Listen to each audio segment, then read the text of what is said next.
There's a moment after betrayal and closure that nobody prepares you for. Not the pain, not the anger, not the silence, but the question that comes after all of it. Who am I now that everything I thought I was is gone? See, we don't just lose people.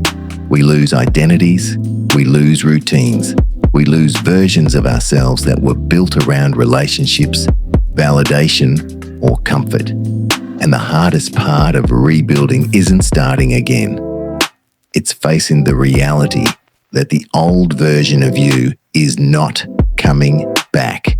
Closure doesn't give you your identity back. It clears the space for you to build a new one. And that's where most people quit, because the space is uncomfortable, empty, silent. There's no distraction, no attention, no validation, just you, your thoughts, and the weight of responsibility.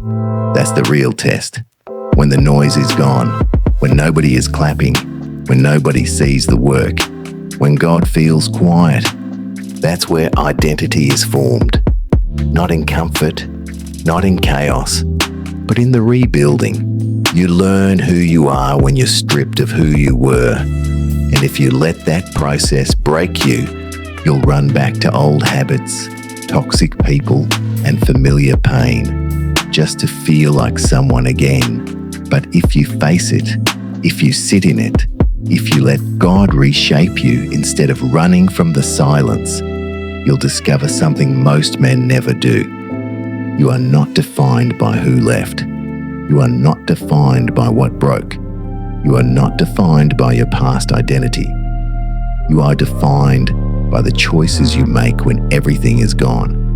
That's where real masculinity is built. In accountability, in discipline, in values, in boundaries, in purpose.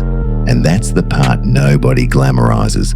The late nights, the quiet mornings, the routine, the self-respect, the grind with no applause. That's where identity is reborn. Not the identity you had when you were comfortable, but the identity God builds when comfort is removed. Closure isn't the end of the story. It's the beginning of the responsibility. You are not rebuilding what was lost. You are becoming who you were supposed to be before the distractions, the validation, and the compromises. The old life collapsed, not to punish you, but to free you, and the man you're becoming on the other side of that collapse.